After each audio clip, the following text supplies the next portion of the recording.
নমস্কার। আশা করি আপনারা সবাই ভালো আছেন। আপনাদের আশীর্বাদ আর ভালোবাসায় আমরাও সবাই ভালো আছি।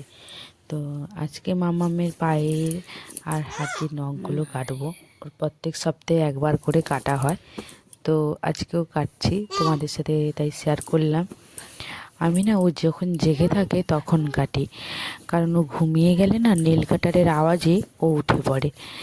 তো তাই জন্য ও যখন জেগে থাকে তখন খুব সাবধানতার সাথে আমি ওর নখগুলো কাটি। তো সেটাই তোমাদের সাথে শেয়ার করলাম।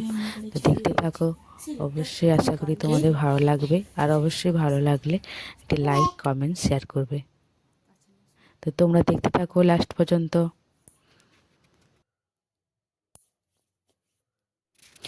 বাচ্চা যখন জেগে থাকে তখন এই পায়ের নখ বলুন বা হাতের নখ বলুন, তখন কাটতে কিন্তু খুবই সাবধানতার সাথে কাটতে হয়। কারণ কি, ও লাথি মারবে, কোথায় লেগে যাবে। তো সেই জন্য আমি খুব সাবধানতাভাবে কাটি। কিন্তু ঘুমিয়ে গেলে কিন্তু কাটতে কোনো অসুবিধে হয় না। কিন্তু ওই যে আমার মামাম উঠে পড়ে, তার জন্য ওর আর ঘুমিয়ে গেলে আমি কাটি না। ওই জন্য জেগে থাকলে খুব আস্তে আস্তে করে সাবধানতার সাথে আমি কাটি। স্ট্যান্ডটা কিনলে আর আমাকে তোকে ডাকতে হবে না। স্ট্যান্ড আমি ব্যাঙ্গালোরে আছি, তখন তো আমি তো দাঁড়িয়ে দাঁড়িয়ে তো করতাম না। বাবাই দা এনে দিয়েছিল, বাবাই কাকাই এনে দিয়েছিল। অফ করা দিয়ে আবার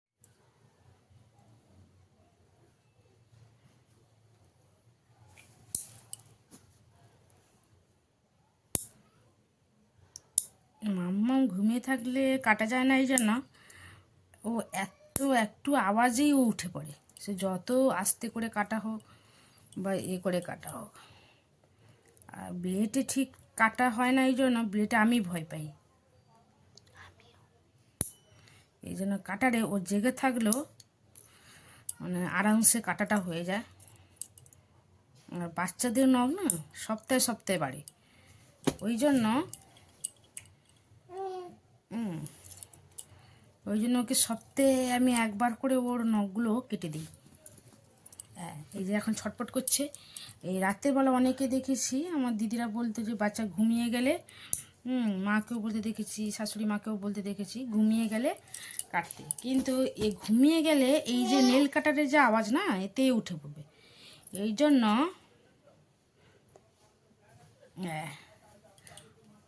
অনেকক্ষণ ধরে মামামের সাথে একটু কথা বলতে হবে, ও অমনোযোগী হলেই কেটে দেবে।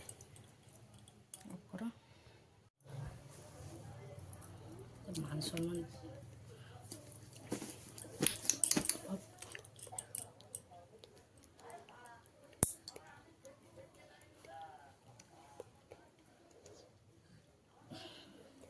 ভাগ্যিস আমি যাইনি সেখানে।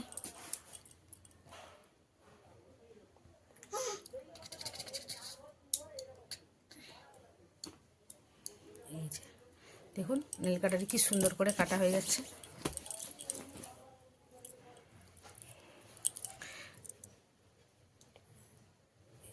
এগুলো না কাটলে পর পর পর পর পর পর পর করে বড় হয়ে যাবে। দাদা বাবু,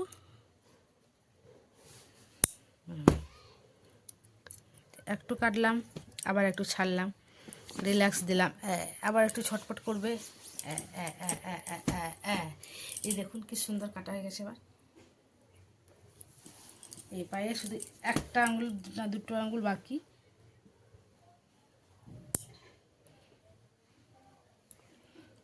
আর বাচ্চাদের নখগুলো না ধৈর্য ধরে কাটতে হয়। বাচ্চা তো কোথায় লেগে টেগে যাবে তো গেল, তখন ভারী মহা মুশকিল। পায়ের নখগুলো অলমোস্ট ডান, দেখেন।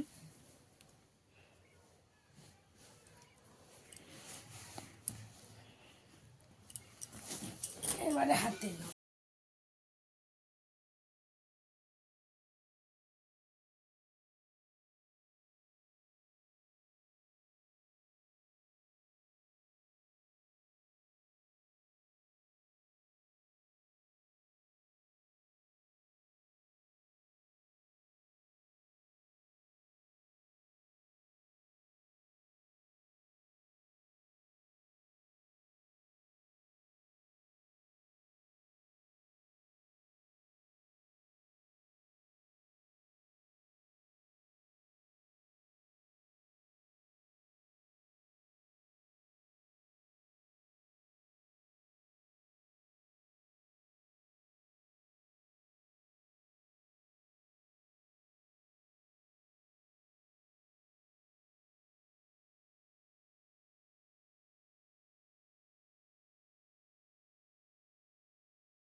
নাঙলগুলোকে না ভালো করে এরকম ভালো করে চেপে দিতে হবে, যাতে ও না নাড়াতে পারে।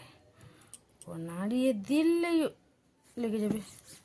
আর ব্লেডে একটু ভয় লাগে এই জন্য, এক তো ব্লেড ধারালো, তারপরে বাচ্চার হাত নরম, কোথায় কি একটু লেগে যাবে তো গেল। বাচ্চার থেকে কতটা যায় না, ওর তো লাগবে লাগবে, সাথে যে এই যে মায়েদের জীবন শেষ। ওই জন্য আমি ওকে, ও জেগে থাকলে ওকে যে প্রচুর সাবধানতার সাথে কাটাই। ও ঘুমোলে ওর একটু আওয়াজেই উঠে পড়ে, কোনো আওয়াজ করা যাবে না।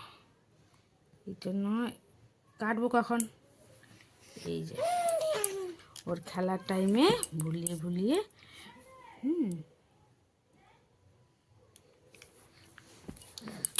হয়ে গেছে হয়ে গেছে বেটা, হয়ে গেছে। এই একটা আঙুলটা একটু মানে বড় হয়ে গেছে, এটাকে কেটে দেয়।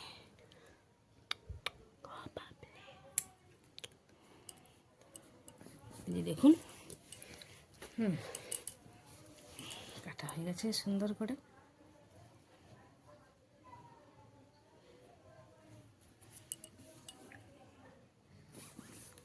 ব্যাস ডান।